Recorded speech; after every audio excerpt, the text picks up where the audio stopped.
ist es mal. Haben Ready wir to auch schon go? 10 Uhr? Ja, klar.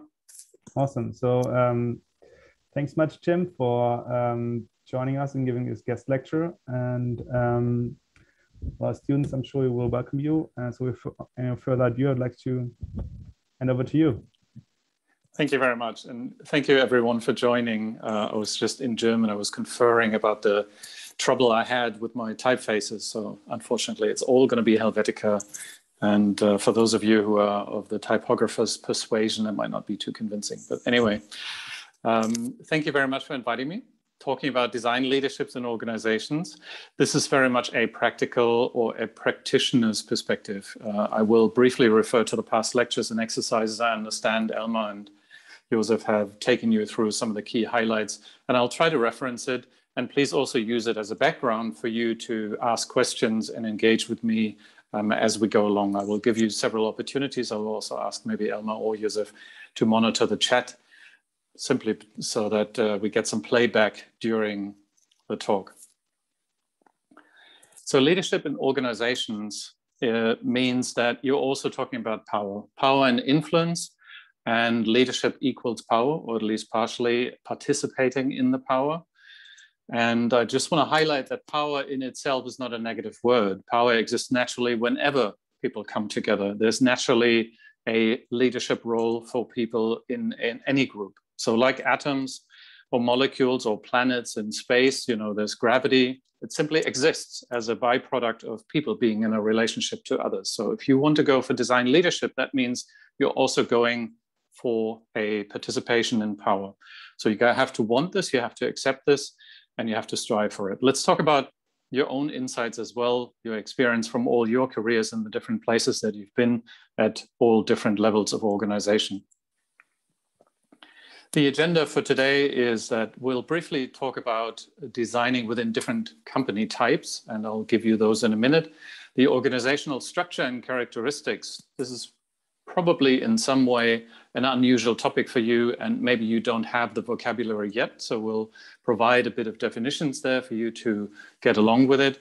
And then we'll come to the main part, which is really what do the different organizational structures and characteristics do to communication flow? Where does power sit? And how you as a design leader can embrace strategy and narratives. I also had a section in there which was talking about the particular design skills and superpowers that you have, as well as potentially the Achilles heels or the weaknesses that you have to be aware of. But I believe that all the following lectures that we're going to see from Vanessa and others, they particularly focus on what gives you the right to actually enter those domains and what gives you the license to talk about these things. I will briefly touch on embracing strategy and narrative, so it's already going in the direction, but I won't go too far. I'll also be quite flexible with the time, so meaning if we do see that, you know, the content tends to be too much, then we'll just end a bit earlier. Summary and discussion at the very end. The three highlights for me in all your previous material that Elmar shared with me before were leadership definition. I don't need to go through this again, but the role that design plays at the different levels. Also the responsibilities of design leadership. And I can imagine, depending on your career stage, that at this point, some of these words really make sense to you, but you might not have experienced them yet firsthand. So some of these things still need to be filled with life. And independent of any leadership theory, be that servant leadership or enabling and any of these, you know, I really liked Andy Polane's definition of that being a design leader also means you facilitate in slow motion, meaning you influence the organization, and how it changes is actually almost like facilitation in a workshop. For example, if you envision design futures 5 years into the future, there's a lot of innovation in there, but I think it's a misunderstanding if design leadership just means it's all about innovation. It's also about embracing the core business and innovating in there. Lastly, this slide really struck home for me because organizations really do need both. And in your own person, in your own brain, you will handle both design management in a competent way and hopefully a skilled design leadership role. These things are like twins and you oscillate between the two. At least that is my experience, between managing and then managing decisions that are actually influencing the leadership dimension. Design thinking and doing belong together. And as I think Jim Kalberg said, you know, every time you make a design decision in the doing, you're actually also making it along a strategy and a leadership connotation that you have in there. So those really resonated for me. And you also had the ability to go through a lot of podcasts and also participate, or at least in the recording of a group session of really good experts that also from my past in Australia, I know very well. And I really enjoyed it. I didn't know that they had spoken, and I really enjoyed following up on that material. So please do your best to reference it, maybe to base your questions on it, and let's go a bit deeper. So let's get into it. The question is design leadership in different types of companies. I'm raising this up front because all of you have different backgrounds, and you might have different experiences that lead you to focus in a certain direction. But I want to make clear what today is all about. So in this very unscientific way, I've just split it up into design leadership in agencies or consulting spaces. The number 2 is established companies. And the third one is government or cultural institutions. And I would, you know, venture to say something like University of Sydney, any educational institution would be in there as well. And the fourth, startup or digital. That's just shorthand for something that is quite modern and has a very established sense of what design does for them in their service creation and the value chain. So please take these 1, 2, 3, 4, 5, and let's go to the chat. Please give me an idea of what the audience really looks like in terms of experience. What type of experience do you have? Where does it reside mainly? In 1, agency or consultancy, 2, an established company, 3, a government or a cultural institution, or 4, a startup or digital. Just pop it into the chat, and maybe Elmar and Joseph can help me understand what the majority is really sort of sitting in. That would really help me as well. Thank you very much. Okay, so while that is running, I will just go one further and say, I will focus on number 2. Why do I focus on number 2? Well, that's where the majority of my experience also lies, but it's the largest pool for your future. So no matter what you want to do with your masters or where you are at your career at the moment, it's really the majority of companies are established companies that are trying to take on design leadership and design units and design as a tool or as a strategic instrument to create their future. It's also the most challenging because probably the amount of understanding for design appreciation of different tools, language, and artifacts might be lower than in other places. And it's also the most rewarding. So if you do get to a point where you feel like you have made a dent in the universe, so to say, the rewards will be quite significant and quite rewarding for yourself as well as the company. So Joseph or Elmar, can you sort of play back what people have put into the chat? Number 2 mainly. So you were spot on. I'm glad. I'm really glad. We got a couple of startup and digital experiences. Okay. 1 outlier, no, 2 in the government and educational space, and 2 design agency and consultancy. Fantastic. Again, no judgment on the value of that experience. I'm just saying it's for the content of what I'm talking about, that is the background, that is really the lens that we're putting on. Doesn't mean it's not applicable to the other 3, but to some degree they are different, I believe. So let's talk about organizational structures.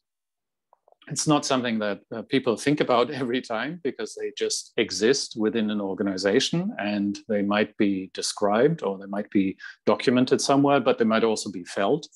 It's not something that usually people go into meetings with and talk about, but it does become evident in everything that the company does. And so let's begin with your perspective. If you can take a piece of paper and a pen and take a few minutes to describe your own organization, either the one you're currently in or the one you have been in recently before you started your master's, for example.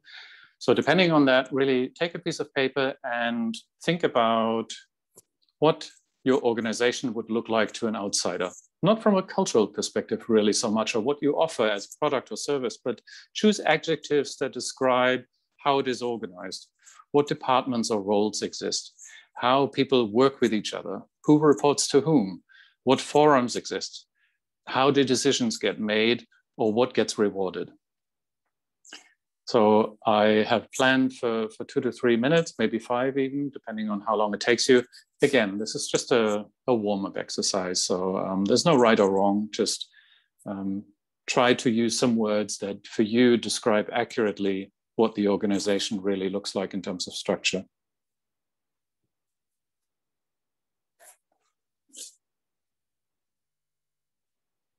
Now, Elma, I don't know if you have that, but I have this, I usually play Jeopardy music when people have to do certain tasks, just as a background. So if you have some music to go into the background, that always gives it a bit of a nice feel. Joseph, do you know how to do this in Zoom? Good question.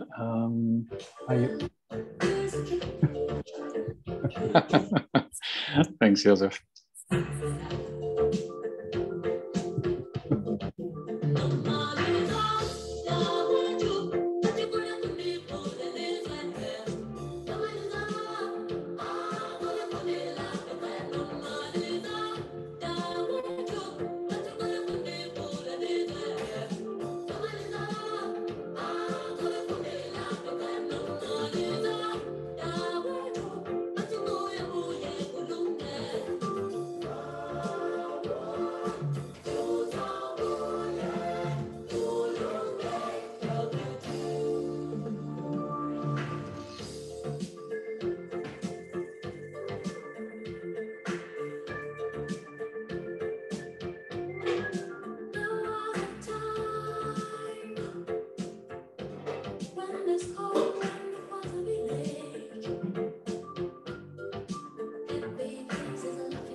If you feel like you have written enough, maybe just pop it into the chat, say okay or ready or something like that.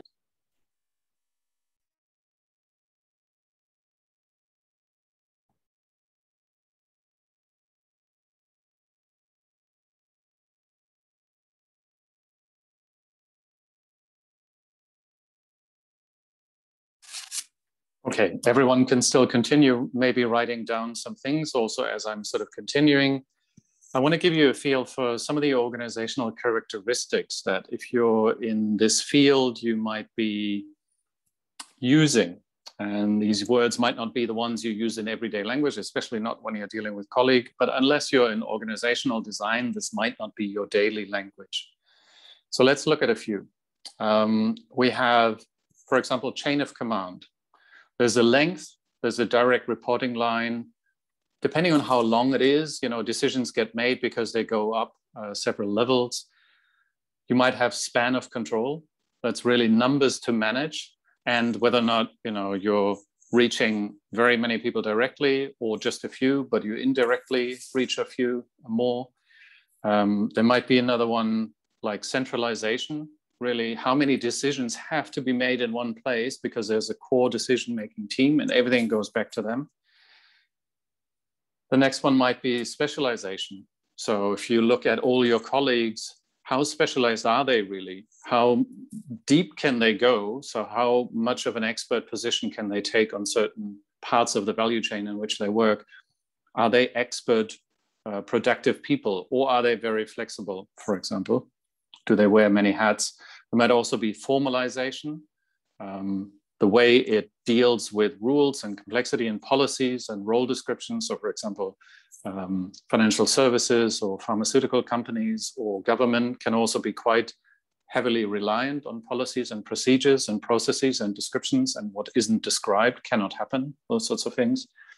And the last one, departmentalization. So within or across team collaboration. how much of a unified force are you within a department and you shall never venture outside, and how much do you work in a cross-cultural, cross-functional, cross-department teamwork. So just give me a sense for whether or not anyone sort of used any of these words really, whether or not it makes sense for you, or if you have a question right now, you can also raise that. But these are words that can be used to describe organizational characteristics. Just a quick question maybe for the audience as well. Some of you might have used words like rigid or flexible or loose or innovative or things like that. So I hope you can see that some of them describe more the cultural aspect of what it feels like to be there, but you can also look at loose or flexible in terms of what's the degree of specialization. Do I need to actually pass on my decision or my work to somebody else because that's not my realm? Or can I just take it on board, take some training, pick it up, learn it myself, execute it, and I do get recognized for the results and it doesn't get dismissed simply because that's not my role, for example. So maybe you can see some sort of aspect in there. And I think it does have an influence on design leadership. So to understand how your organization is structured and what characteristics it carries is important. Now let's go to the more obvious one, because this one here is what most people think about when they think about types of structure. And smaller companies have it easier to actually be more organic and flat. And while larger ones, especially multinational ones, global ones, tend to have an element of mechanistic or bureaucratic nature, simply because they need to understand where decisions are made. It cannot be ambiguous.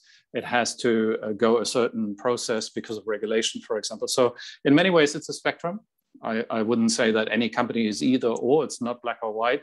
But you would find probably in startups more organic and flat, and in established companies more bureaucratic elements. And again, there's a spectrum in there as well. Let's go on further and just cover a few. And again, don't write it down because you will get the deck, you will have the information. All of these following structures have pros and cons naturally, and I won't go into too many details here. So the first one would be functional. This is one that many people recognize because they simply say, well, I'm in the marketing department, I'm in the sales department, I'm in the HR department. All of these things are quite clear and they're according to function. And everyone in the marketing department is a marketing specialist to some degree or marketing leader, for example. The next one is a division by product. So for example, you would go to an electronics company and you might be in the phone division. You might not be in the white goods division. And in each of these, you have the different subsectors. So you might have a marketing and sales and some sort of production-oriented capability maybe in each of these divisions. And they have pros and cons. Again, you can sort of probably develop products much faster and much quicker and much more specialized way, but it might be difficult to scale that. You might also duplicate some efforts here. Divisional by market. So often we see that, you know, for example, in real estate, you have a completely different market if you look at commercial real estate versus, you know, the residential real estate. And that means that, you know, the margins are completely different, the sales cycles, the volume, the target audiences are different. The way you deal with sales cycles and, you know, how big the deals really get is totally different. And people might split that up again. So you have similar phenomena of marketing, sales, and other things in those divisions, not really talking to each other and really being specialized on their market, understanding the B2B or B2C, for example. The next one might be geographies. I don't think I've worked with any company or within any company that is global that does not have a special role for large markets. So even though they might be saying, you know, we're cross products, that's our structure, they might also say, well, but North America, and that's what you feel like when you join that company, North America or Europe or China are so large in themselves, and the European Union, for example, is regulated by the same system. So pharmaceutical companies might turn Europe into one region. That it is very, very important for them to make decisions based on that. And the same, you know, North America can go their own way. There's also cultural idiosyncrasy. So often you also see that certain countries, because of their cultural identity, tend to like to make decisions that are different to the rest of the environment. So I'm not going to name particular names, but you can imagine that sometimes it's culturally pertinent to these teams to really make decisions based on their geography. And then we have the matrix. So the matrix is something that often happens to soften the reporting lines and to ease the effect of silos and really look at, well, I'm A in the marketing department, but B, I'm also in the electronics division. That can have a good effect. That can be even a third dimension of, let's say, geography, for example. So in the marketing, electronics, and North America division, you have different reporting lines, one stronger than the other. You have influence and forums and decision makers that are sitting within different units. What that leads to is obviously a complexity of structure. And sometimes you might be tempted to take the blue or the red pill because you're not quite sure who actually gets to make a decision or who to turn to. All right, that's lots of background.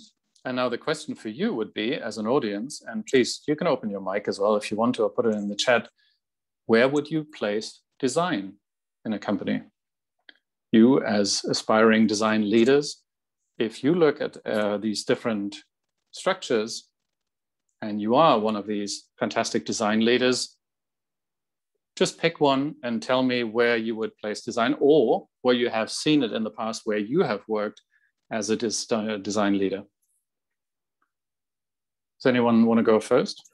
I'll go first. I've seen it in digital, which belongs to the commercial division. So yeah, the market-based. I've seen it in digital in 2 organizations in the commercial division. I wouldn't. I think it was good that it was placed there because departments in that area got money to do things. So that was one benefit. Others were you're influenced a lot by product teams and things like that. Yeah, not as much, how do I say, autonomy as potentially if you're placed in other areas.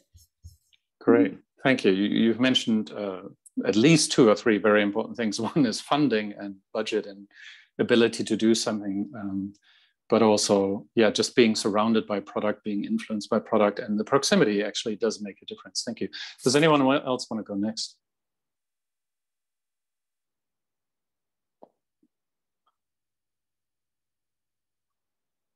Also free to pop it into the chat.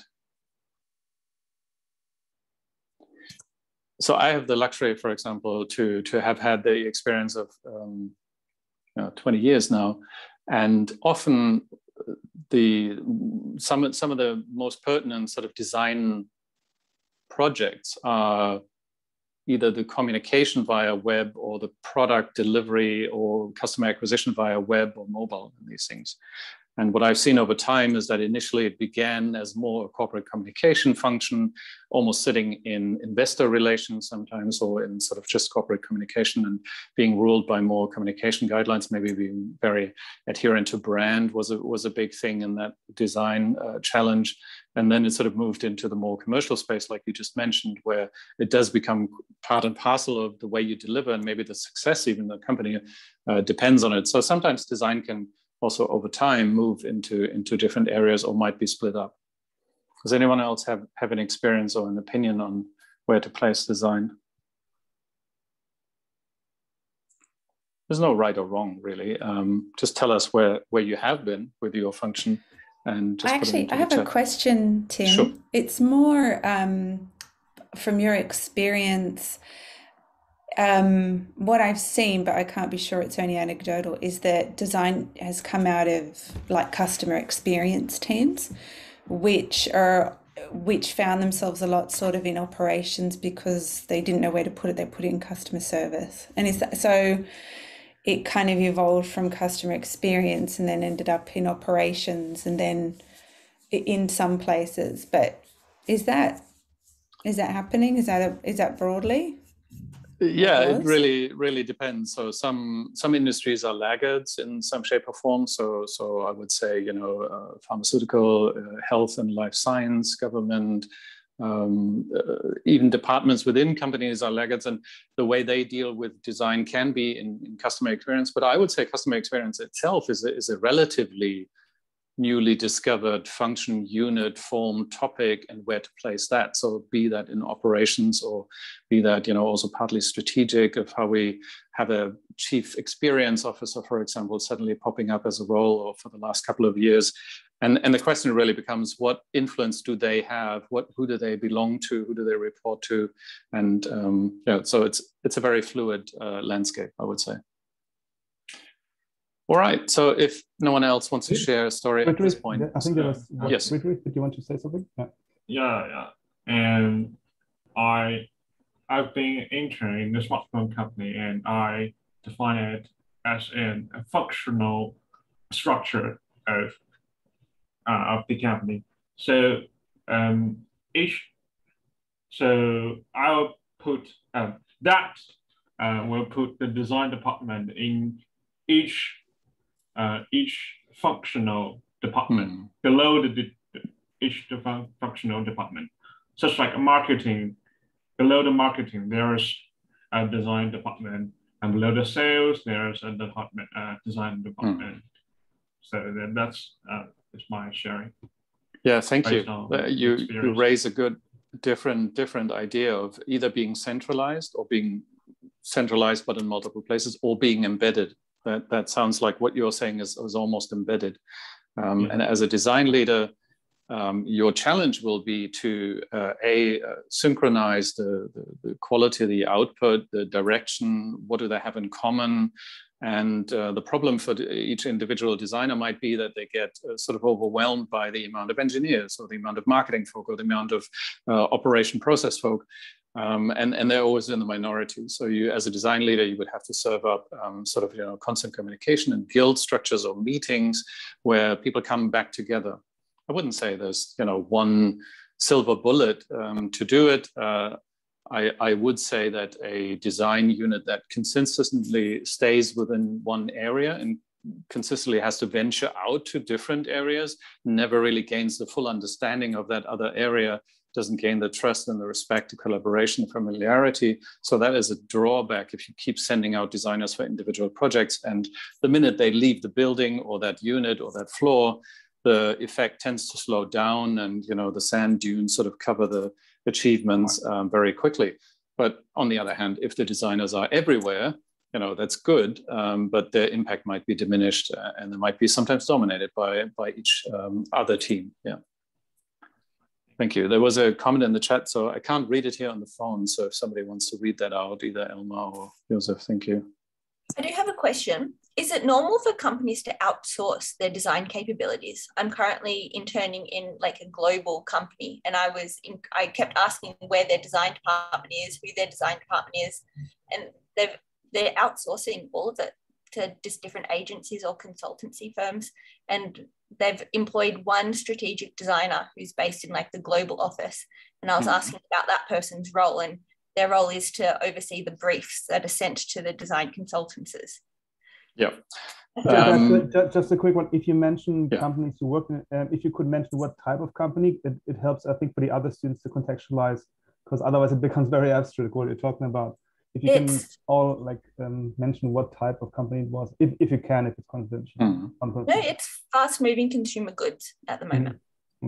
Okay, good. Yeah, interesting. I'll come to what sort of different industries have as a dominant culture. Probably your question was, is it normal? and the question is probably, it can be in less mature organizations, less mature from a design perspective of how far they've ventured down the road.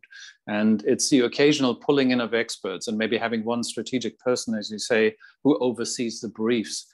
So the challenge of that is really that the customer insights, the transformation of what those insights really mean for products, for services, what it means for the internal ways of working, never really fully establishes itself. It constantly gets outsourced and results get taken back in, and probably the company doesn't really change that much. It really takes it as a vendor, more or less. Yeah. So I would say the more design thinking and doing and leadership you want in the company, the more designers you also need to have within the company. At the same time, I want to caveat that there's companies in Australia also who've stocked up quite significantly on hiring internal designers and they still challenge themselves with outside views. And I would say in the realm of, let's say, financial services, there's really strong design teams who are doing amazing work, and they still reach out for the occasional piece of prodding, pushing, pulling, challenging, bringing in innovation, maybe challenging the process, the way they do things, or they might just augment their design firepower at a certain point of high need, and they have a peak need, and they might bring in others. Yep. Does that answer your question? Yeah, absolutely. Thank you. Thank you. Okay, wonderful.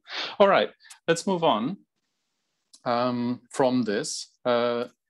We've already covered this. What organizational structure does to an organization in terms of communication and practice is it can lead to certain siloed behavior. And those silos can be similar, but they can be differently shaped and they have different impacts. So I just took two examples here, and the green and the yellow shapes are supposed to say, you know, in a functional environment where you're really just all marketing folk are sitting together, all the salespeople are sitting together, and the services, you might have a really strong connection, communication between the marketing folks. So that means they totally understand influencer marketing as much as product pricing, POS, all that knowledge, all that processes buttoned down and very effective.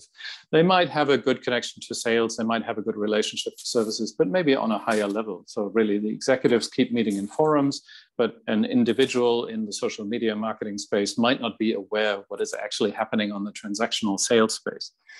At the same time, if you have a market-based split of commercial and residential, I gave that example, it could also be financial services. So you have investment banking and retail banking, completely different markets, completely different volumes, margins, deal sizes, and so on and so on.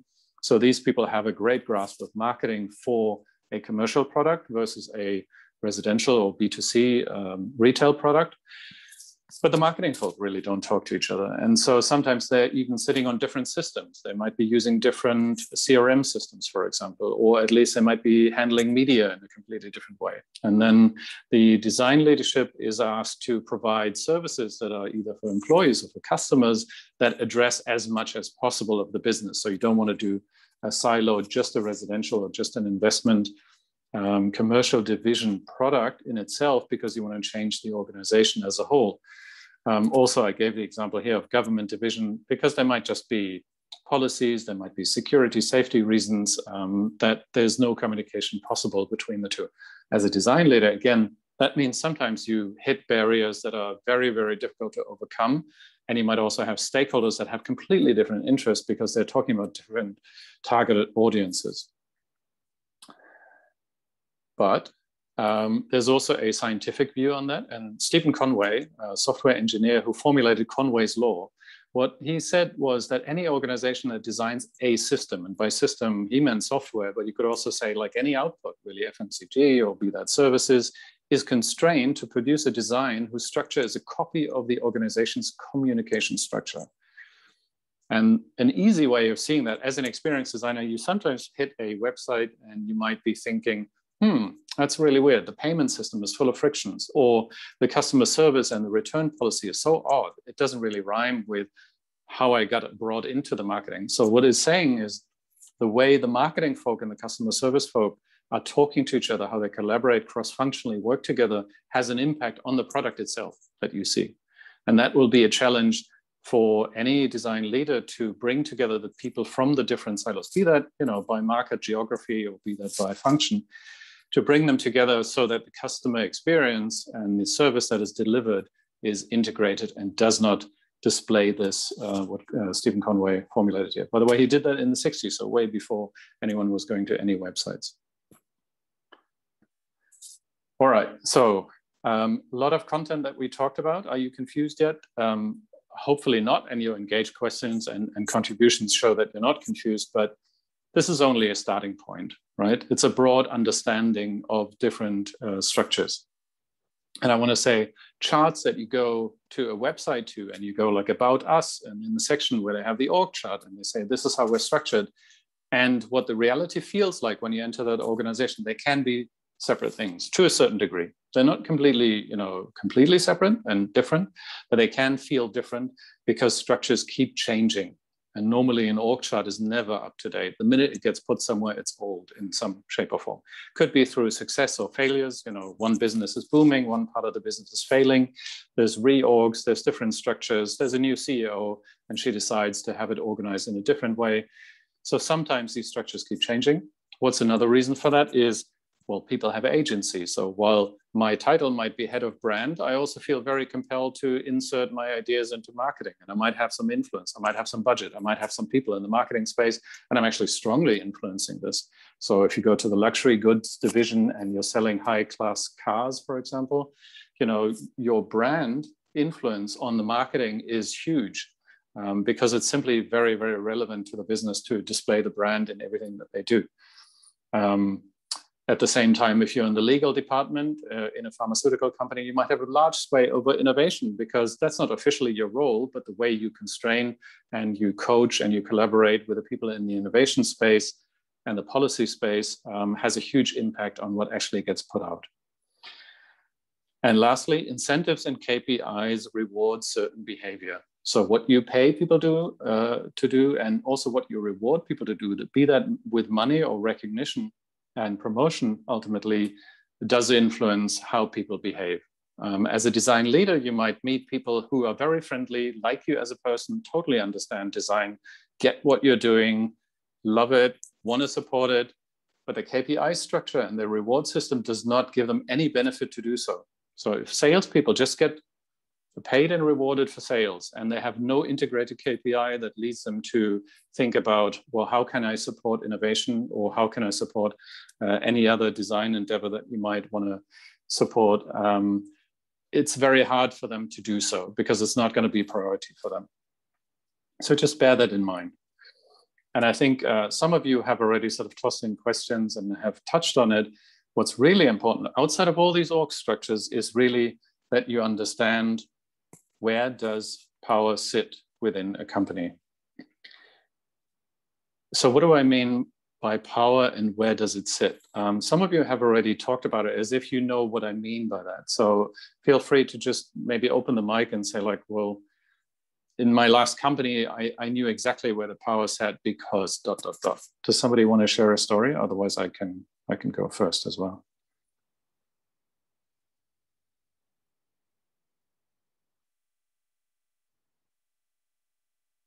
Yeah, anyone have any idea where the real influence and the power sat? Yes, please. Oh, I worked for a big telco, and which has had the same CEO for, gosh, a long time, maybe 7 years now. But the power with the company sat with the chief commercial officer. He built, he had a huge reporting mandate, marketing underneath him, digital underneath him, a product. It was enormous. So that was that company. And then another for short stint with a news media company, and the power sat with the heads of editorial. Very, very different, but mainly with the heads of editorial. So not so much commercial, but more in messaging and communication. Wonderful. Thank you. Two very good examples. Does somebody else want to share an example? I think Aditya, did you just send something on the chat? Would you like to explain?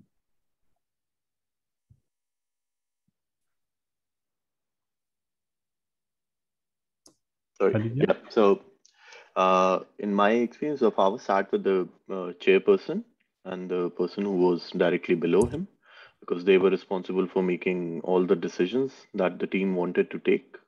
So be it financial decisions or hiring decisions or anything that we wanted to do, we had to go through them and then get back and like sort of take their approval before executing anything.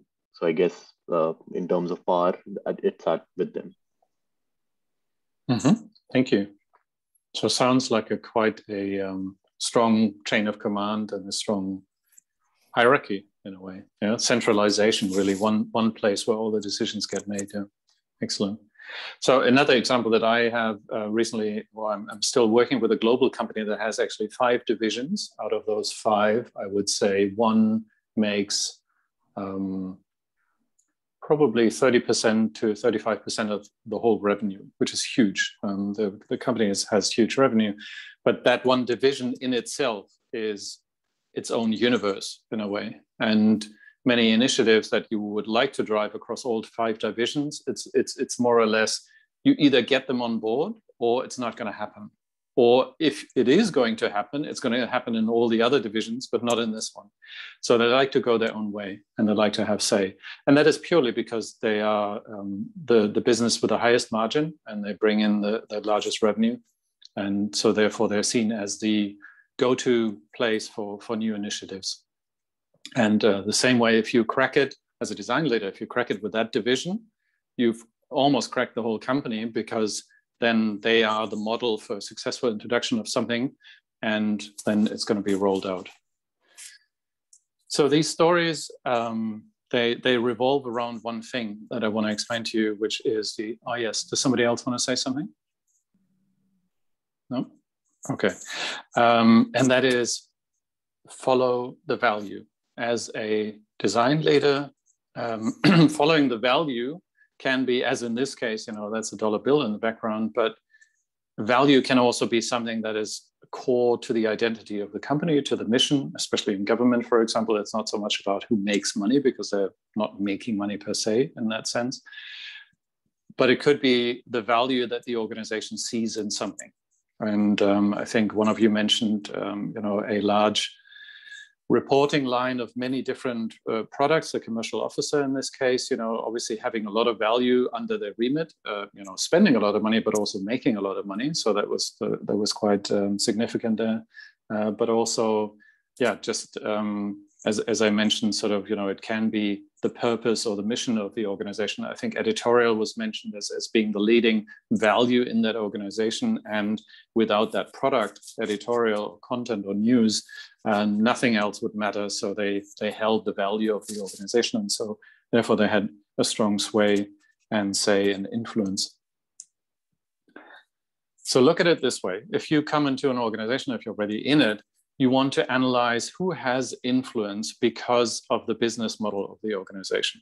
If you provide, for example, content and news to the world, and you have to be first and you have to be the most insightful organization, then naturally in the business model, you create the most value with high quality content, for example. So that's why you have a lot of influence. It could also be of seniority and span of control. So you just mentioned, the last speaker just mentioned, you know, the hierarchy, just simply saying, well, that's the way it is. Here's where influence and decision-making happens. Somebody else also mentioned the commercial officer having huge divisions, so really span of control. So something we mentioned earlier is if a lot of people work for you, you can direct a lot of people to do certain things, but you can also almost split off a couple of people to just focus on one topic. And that is important for you as a design leader. If you go to a person who has 2 people as their reports and you ask them for support, they can hardly lend you any time because the 2 people that are already working for them might be really, really busy. But if somebody has 200 or 2,000 reports, they might be able to lend you a project team for a design organization project that you have in mind. Could also be because of success in recent times. So it does not need to be the biggest and most revenue making product or service of the organization, but it could be success in recent times. So really market introduction of a new product, and the person who's responsible for that, she gets all the glory because of that successful introduction. So recency plays a big role. So whatever you did 5 years ago might not be as influential anymore. A connection to the future. So the 4th one here. Innovation is usually something that doesn't immediately make a lot of money and gain a lot of customers. But what you're giving the organization in terms of value is the safety, security that there will be a future for this organization, because you're introducing something that is brand new, that is on trend, that understands society, that fits a new need, that deals with COVID, whatever it is, it helps the company survive. So you have a connection to the future, and therefore your influence rises. The second to last one is access to consistent funding. We haven't really talked about funding cycles, but the minute you enter as a design leader, the question also becomes like, well, how much budget do you actually have per year? And usually what I've seen is that in organizations, the initial funding might be significant or might be at least sufficient to do certain things, but then you have to prove yourself again and again that the design management, as much as your design leadership, is so essential for the success of the company that next year you will at least get the same amount of funding, staffing, time, support, structural resources to continue your journey. So that's really important as well. And some people just have consistent funding because they're sitting on income that is not going to stop and not going to slow down. So they have a very steady way of operating, and you have to understand that. And the last one, because of the maturity stage of the organization, influence can also change, because if you start a new division in the company, it's all about growth. It's all about gaining customers. So people within that unit that are dealing with customer acquisition and buzz marketing or things like that, or some other sort of endeavor that gets more people in the door, might be the heroes, might be the queens and kings. And if you go to a later stage, a more mature organization where it's actually more about customer lifetime value and how you continue getting efficiencies out of the process, then people in operations are actually suddenly the most important people who have influence and who have a say in what's going to happen. So again, power doesn't switch on or off completely, like in this button example in the image on the right-hand side, but power does grow and it also shrinks. So your power can grow and it can shrink. Good. Are there any questions so far or comments, things that you're thinking about? Please feel free to pop them into the chat.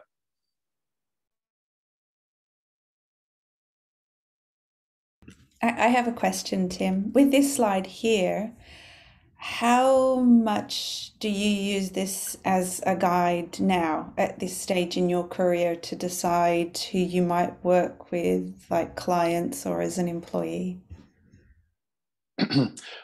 I use it as an internal dialogue with myself when I'm reaching out to other people to understand where they sit in the business model, how much control they actually have in terms of people, are they seen as successful, are they innovative, connecting to the future? I use all of them, not maybe consciously. It's not a checklist. It's not something that I sort of go down and score them on, but it's when you venture out and you have either a new role or you have a big project and you seek allies for it, bear that in mind. And it's almost like you're meeting that person, you're learning about that person, you're getting secondhand knowledge from it, you're meeting them in forums, you hear them speak, you see their publications, and you understand where the situation is at and how helpful they can be in forming an alliance and either working for them, working with them, or integrating their efforts partly.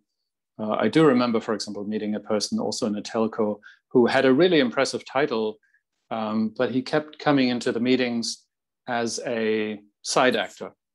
And I didn't quite understand why, because this was a very customer experience oriented project, why he was only in there occasionally and why he didn't contribute very much. And I learned that actually his funding had dried up to a certain extent. So he had spent a lot of effort into certain things that he had done in the past. And for some reason, the funding had sort of shrunk, his influence had shrunk, the team size had shrunk, and more or less, and this is not a tale to warn anybody, but it was ultimately not helpful to work with that person on this particular project so much anymore. And we had to seek sort of other sponsorship.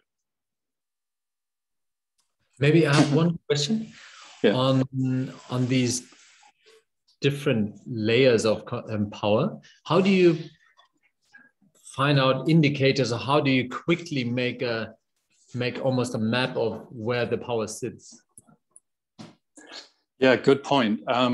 There's lots of different sources. Ideally, if you have been in the company for a while, you would have a good network, and anyone coming in new, you kind of understand where they're coming in at, and you might talk about people who hired that person, or you might have been able to put them into context of, like, let's say the company announces we're going to make a big push into strategic data. right? And now suddenly a person comes, gets hired, strategic data, don't know what it is quite, you know, and then you start to understand like how many people are actually now reporting to this person. So span of control, for example, is an interesting aspect. But also like, okay, what are they announcing as their vision, and how connected are they with the other people at that level or beyond, you know, who's sponsoring this project, for example, from an executive level.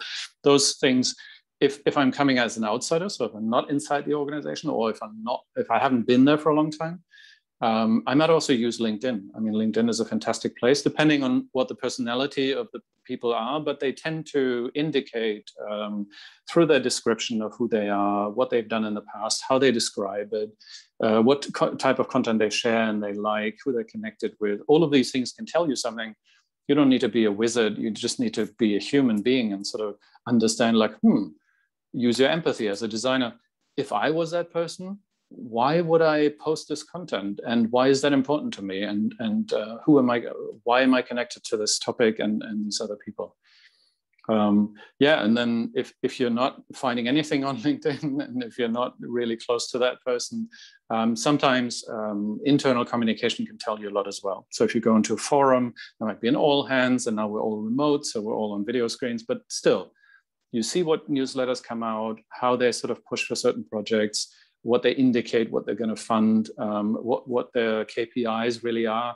Nobody writes KPIs into an email in a newsletter, but they say like, this is what good looks like. This is what success looks like for me. And you try to deduct to understand what is the KPI that is really driving this person. Is it speed to market, for example? Is it innovation? Is it reach? Is it efficiency? Over time, you get used to analyzing what people are saying. And one thing I would still say, no matter how old you get, stay curious. And if you're open, if you're honest, you can also ask that person. That's the easiest way. It's really, if you're trying to understand a person, just meet up with them for a coffee and say like, hey, what motivated you to take on this role? What is important to you? What does good look like? You know, can I help you in any way? You know, what's my part in your agenda? And answer could be that there is no common ground. That's perfectly fine. And I'm going to do this for a year, and then I might come back to you as a design leader, because maybe in a year's time or maybe in 6 months, I might really need your advice, and maybe we can work together. Thank you, Tim. No, I think the second scenario as a design leader coming into an established organization can be very much like doing your own design thinking process and really interview the leaders kind of that maybe the company has identified for you as kind of the people to reach out to and integrate with, or you basically ask for their time on a coffee chat or not. And then my question would be, is it legit to ask for KPIs of these people, or is that too much of a confronting question? Yeah, good. So on the first one, I totally agree with you. Ideally, if the company is super clever and mature, they say like, these are the 5 people you need to speak to, and this is why, and they ease you into that role and make it clear to you why you should speak to them. I would still go left and right and sort of ask 5 more people just to see like, okay, well, is this really the picture that I should be seeing? And then it's a bit of a fishing exhibition, but you know, without any malice, it's really just let me understand what's important to you. And I think that leads into this answer to your second question. I would never say like, hey, what's your KPI? What does your Christmas bonus depend on? I would say, you know, what would make you happy in your role? You know, what would make you really a success? And then they reveal, you know, basically, I want to introduce this new product and we need to be super fast getting it to market, and we want to gain as many insights as possible. We want to make it a version 2 and 3 and 4 and the new star product of our company. Okay, now I understand what your roadmap looks like and what is important to you, and vice versa, what is not important to you. And then you can share, and obviously you need to tell them what's important to you as well. So if you're saying, hey, I'm part of my remit is really to bring innovation cross-divisionally into the organization, looks like we have an overlap. You know, is there anything we can do together to achieve your success faster, which would also help me? But, you know, that's not in one coffee chat, probably. That's probably a couple of chats. Thanks so much. Thank you. So we're already talking about aspects that potentially become part of future lectures. I don't want to sort of steal anyone's thunder that is coming after this lecture in the next week, but I just want to give you one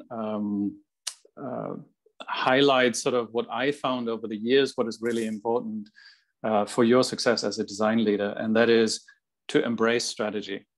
Strategy is a loose term, and it could mean many things to many people, but I mean the official business strategy. And that is not a secret, because the C-suite and anyone below the C-suite is very interested in everyone understanding the business strategy. Why is embracing strategy so important for design leaders? It's because you need to contextualize what you're doing in the business strategy. Because believe it or not, most people in that company are not designers. And so therefore they don't share your background, your language, your orientation, your passions necessarily, but they do share the same company and the same direction. So they want success for the company as much as you want it. And also because agreement, as Jürgen Habermas said, cannot be imposed, but it rests on a common conviction. What did he mean by that? Obviously, you know, he's a philosopher, so he meant a lot of more things than I do with it. But if you want to get people to agree with you, with your design vision, with your design mission, with your design projects to support you, you cannot make them. You have to convince them that it's in their own interest and in the interest of the wider company. So it rests on a common conviction. How do you actually get to a common conviction? By using the same words, the same notes. A business strategy is like a partitur, like something that an orchestra plays with, and everyone is trying to hit the right notes so that they play together. The different notes matter. The order of those notes matters. The intensity and the volume matters, and the lyrics and the words do matter. They do matter because otherwise you're starting to confuse people about what you want to achieve. And I'll give you an example to make it more tangible here. This is actually a mission of a company that exists, but it really stands for any company that you could take. The mission of that company is, we are a leading independent and integrated energy company. We provide our customers with innovative energy solutions for the needs 1, 2, and 3. Doesn't really matter what their needs are there. We proactively engage in the energy transition and are committed to conducting our business in an economically, environmentally, and socially responsible way. This mission is well known, it's publicized, the whole company knows it. And I'm asking you now to look at this mission and look at the important words. Try to be word detectives here. So I'll give you a moment and just pick any word that you think is really important here and put it into the chat.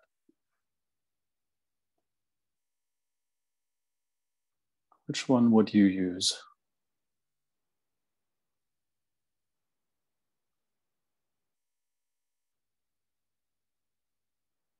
Any word, really. Innovative. Nice. Good one. What's another word? Innovative is a word that we're always driven to. Yes, customers. Proactive. Good. I like it. Couple more. Independent. Like it. Transition. Good one. Lovely. Integrated. Fantastic. Yes, integrated gets 2 notes. Fantastic. All right. I'm just making a basic assumption here of this company, and I've underscored the ones that I think are important to this company that you should be using one-to-one. That is leading. This company is competitive. It's the first word that they're saying is leading. They want to be number 1, or at least number 2 on the way to number 1. They want to be leading. They want to be independent. That's different. That's different to being dependent on others. Really, independence is really important to them. That's word number 2 in this whole copy. Integrated, got 3 votes from you, and it's perfect. Integrated means they're interested in bringing the silos together, the different business units. That's really important to them. And then there's others, you know, innovative solutions, their needs 1, 2, and 3, whatever they are. Proactively engage in the energy transition. What does that mean? What I mean now is for you as design leaders, pick those pieces of copy, the strategy, the mission, whatever it is, the value document, and use the same words. Not, you know, just take the copy and post it somewhere and say like, well, design does all of that. That's not true and wouldn't be believed. But to say, how are you as a design leader contributing to this company becoming a leading company? How can you give with your projects, with your vision, this company the edge? How can you help keep it independent? You know, for example, innovation could be IP that keeps them independent. How is your cross-cultural, cross-disciplinary ways of working, your agile project rooms, how is that helping them become more integrated? And if you use another word than integrated, all you're doing is confusing people.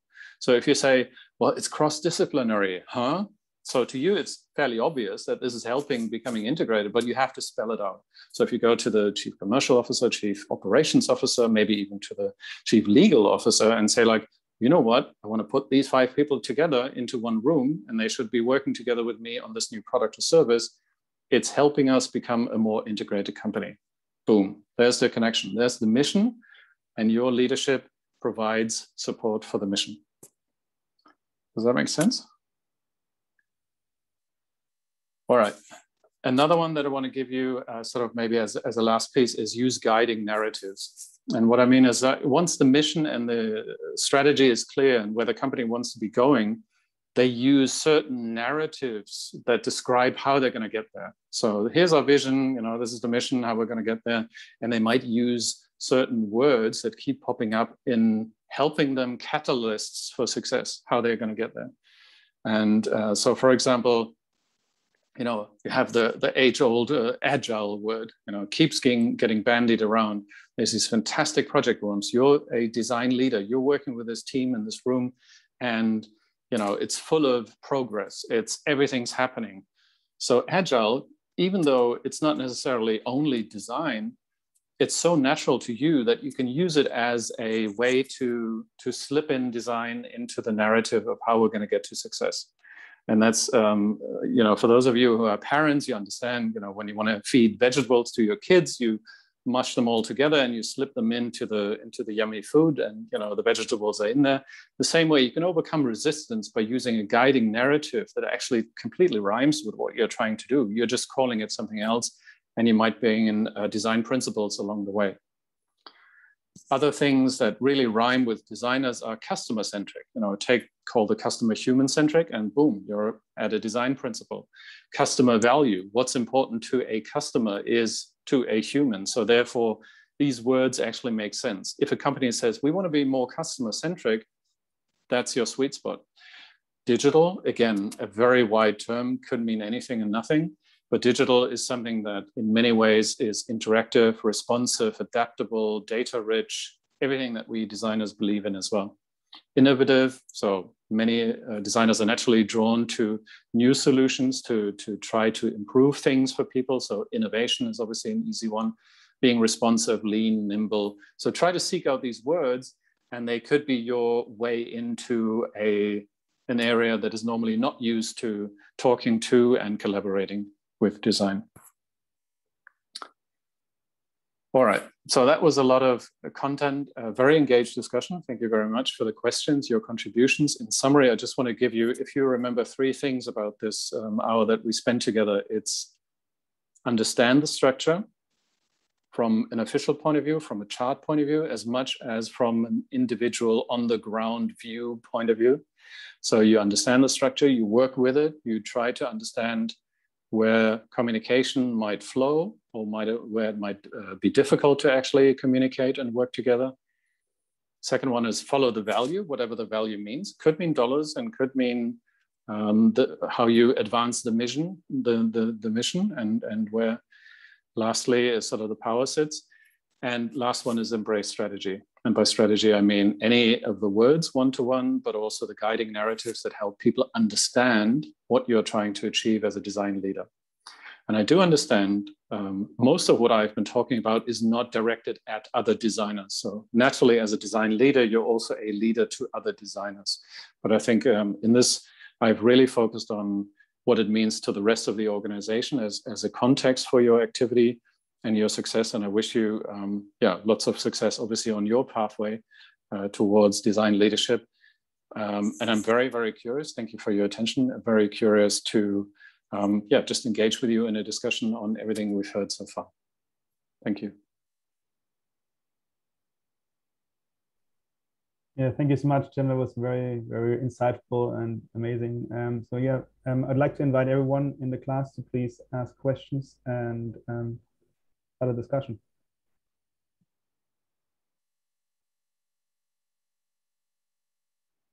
I can also jump back to previous slides if that is helpful. Elmar, is there anything in there that you disagree with? I actually really have to agree on how important it is to use the strategy of a company and use the wording. That is like so key. And like you said, it's so confusing. If you mean the same thing, but you don't use the same terminology, you're just really not getting anywhere. But if you're actually using, and I think there's a lot about communication and using the same almost protocol in a way across the whole company, that people understand what you're actually talking about. And that is really key to yeah, getting buy-in and making sure that you succeed as a design leader. I would have, oh, Monica, you go, please. Thank you. I have a question. It's about who owns innovation in a company. And this is something that's sort of been bubbling around my head since one of our earlier lectures when we talked about different departments thinking that they own the customer and that they know the customer better. And I've seen that happen in innovation. So, for example, I worked in like this major telco, and the commercial department would insist that they were innovative, and therefore they don't need design or many designers because they're already innovative. They're already innovating, and it was interesting because they were innovating a little bit, and what I now know is incremental innovation on what was already there, which is still a form of innovation. So in a scenario like that where you go in as a design leader and you're faced with people who, you know, or leaders who believe they're innovative, we don't need your help, thank you, and you know clearly they do, or you're even given a mandate, say by a higher chain of command, to make them more innovative. How might you tackle a situation like that? Yeah, without knowing the personalities involved, to say we don't need designers because we're already doing innovation, it's two-sided. So on the one hand, they do innovate because they're innovating their core business. They're doing incremental innovation. To me, innovation means it's repeatable, it's scalable, and it has a significant impact on the business. The significant part might not be that strong. So if you're saving 5 cents on the dollar every 5 years, then that's not really innovation. It's repeatable, scalable, but it doesn't really add much to the bottom line. They might actually misunderstand that they themselves are already doing well, and they could be doing with a boost to really push out the boat a bit further, to say, okay, we've been constrained to the existing system, maybe we haven't had the clarity of stepping away from it all for a bit. Maybe we haven't had the freshest input, the insights, maybe they're old, maybe they're 5 years old. Maybe another argument that you could bring in is really potentially you have a new either process or insight or artifact or something that helps them accelerate. So I find people who are very efficiency driven, they love acceleration because they've done it now multiple times and now you can help them accelerate. So that sounds good. And sometimes it can say, well, what are you can challenge them in a friendly way to say, like, well, show me where your insights are, you know, when was the last time you actually did research? And not to make them look stupid, but it's like, oh, I'm really interested, you know, what have you found? And maybe there is a difference in what you can bring in terms of access to the customer, and maybe they are perfectly fine and they do know everything, but it's highly unlikely. It sounds, and I'm interpreting what you're saying here, it sounds like they felt threatened by outside influence and taking either glory or taking resources away or just slowing them down or whatever their concerns are. They haven't really understood why you're there. And then it's difficult to come from the top and say like, well, but the CEO told me I should help you. And so now we have to get along. It doesn't really find common ground. I think a radical alignment workshop might help to really put all the cards on the table. What is really important to you? What is important to me? And maybe there is overlap, and maybe we can work together. And by providing, additional design capability, you might actually get where you want to be faster. Depends on what your remit also is in terms of what do your KPIs look like? Is it just spending time with people, or is it do you need to measure your outcomes in more commercial terms? Sorry, I'm jumping around a bit, but I'm just exploring the situation of how you could convince people that it actually would be beneficial to work together with them, and why they're hesitant. Yeah, that was good. Thank you. They were good examples. good answers. Yeah, I mean, if you bring budget, normally you're always welcome. So if you bring time and budget and effort, your own people. Yeah, exactly, exactly. Then hardly anyone says no. But yeah, I mean, sometimes you can also say, like, look, we did this over here. Can I at least show you what we did and what the outcome was? Sometimes it's so much about you and them that you might bring in an executive from another division where you've already done something, and they say, oh, it was awesome, it was amazing, I loved it, the results were great. You can trust them, or you can just show them a piece of innovation you did inside of a week or 2 weeks, and just prove to them that it would be helpful for them as well. I have a question. Yeah. Oh, sorry. So it's around embracing the strategy part. So while I was reading the mission statement that you provided in the slide, I couldn't help but notice that it's something that a lot of companies can use, and you can just put it in any form, and then it's just there. Like it won't explain what the company is trying to actually say. It's just a lot of fluff is there, and that's what I'm trying to say. That so how do we differentiate between what a good mission statement is and what's not making sense? Yeah, yeah, good point. I think a mission statement is adequate at this level, actually. I don't think it's too fluffy. It's still particular enough to the energy situation. I do understand what you're saying. Everyone wants to be innovative. Everyone wants to be successful. Everyone wants to please their customers. Everyone wants to be, leading. But I think a mission in itself is not the executional strategy. And what you're probably looking for is one level down. So if that was our mission, if that is the banner we're riding under into the battle for success, then what is the tactical or the more executional level of that? So what does it mean for division number 1, 2, and 3? Okay, we need to be more agile. That might be horizontal across all divisions, whatever they mean by agile. So, okay, agile helps us be innovative. We need to be more customer-centric to actually provide them with solutions and not just products, right? Okay, so now you're at the executional level, and now you can say, well, if you want to be customer-centric for providing real solutions that meet real needs, we need design research, because otherwise you won't know, right? If you just sort of base it on gut feel and industry knowledge and maybe some studies, you're never going to understand the real nuances of your target audience. And then you're at that level where your project might get funding or not funding, or support or not support, but then you're already at the executional level. So I guess what I'm saying is, tie your design vision and mission to the business vision and mission, and tie your design projects and executions to the executional strategy of the company. That makes sense. Thank you. Yeah, good. Thank you. Thanks for the question. Yeah, good point. And I do agree with you. Many of these missions and visions sound the same. Yeah. My question is, so leadership, I think, has changed over the last few decades from being more authoritarian to more empathetic and consensual. Where have you, well, I'm interested in this idea of sort of adaptive leadership.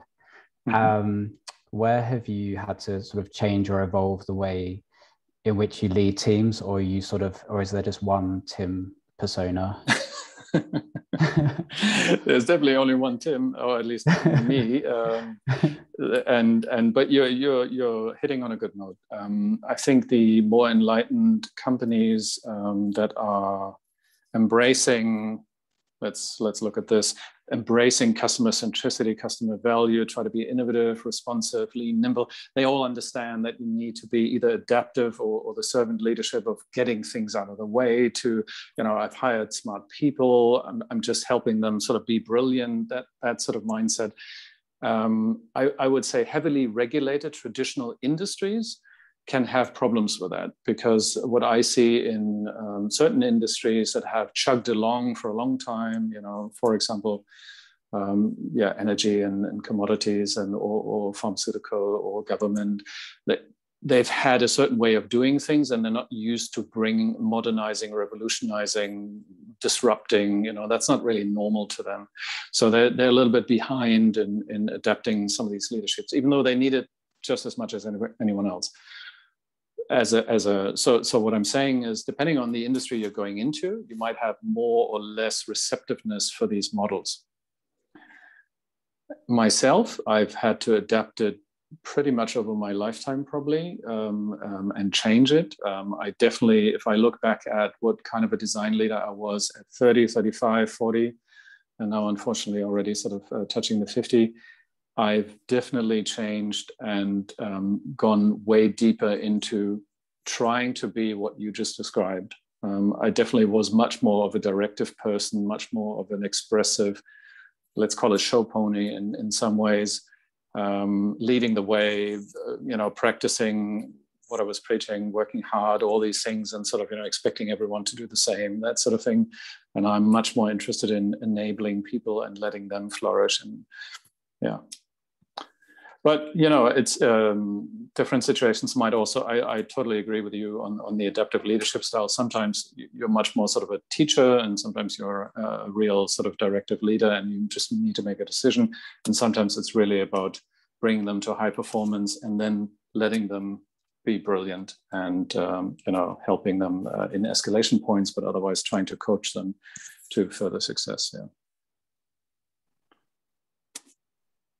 Thank you. Good question. I have a question on that thread, Tim, with the leadership style. You described yours as changing and moving more into empowering, say, teams. How much is design changing leadership overall? Is my question. So I know that leaders are using the tools and they're bringing them in, but how much is it influencing, individual styles, even in more traditional functions, or is it? I think it has the power to influence the people who are open to it. And I see evidence of that in people, for example, in customer centricity is normally something that people even who are most remote in HQ land, who never really meet the customers, once there's a panel of real people or a video of real people answering your questions and what they struggle with, they tend to lean forward. They say like, oh, that's really interesting. I didn't know that was what our product was actually doing, our service was doing. Same with employee experience, saying like, oh, this is really what it looks like on the ground, in the warehouse, at the airport, whatever the situation is. They lean forward, they become interested, they partake, and it's much easier for them to empathize with an individual story to the degree that they remember it, versus some data that told them that 34% of the customers were fed up with the delivery timelines, but so they're changing their own curiosity, and by nature that affects their leadership to say, well, hang on, maybe I don't have the answer yet. Maybe I need to ask more questions. In terms of how do we respond to this, the design answer is, well, let's build an MVP. Let's try it out. Let's explain it to people. Let's see what comes back. The same way they become a bit more curious, saying like, well, maybe we should just sort of do, we recently did that sort of an MVP of a leadership development program. Normally you would say like, here's the manual, this is how you become a leader. And now these leaders are each taking one bucket of values and behaviors and objectives, key objectives, and try to run with them for 2 quarters. And to actually iterate and to share back and to say one executive meets the other and she tells the other executive, well, this is what I experienced in my leadership, and be open and sharing and try to be better and learn from each other. So I'm definitely optimistic that design can have a huge influence on design leaders, on other leaders and how they execute their own leadership. Thank you. You're welcome.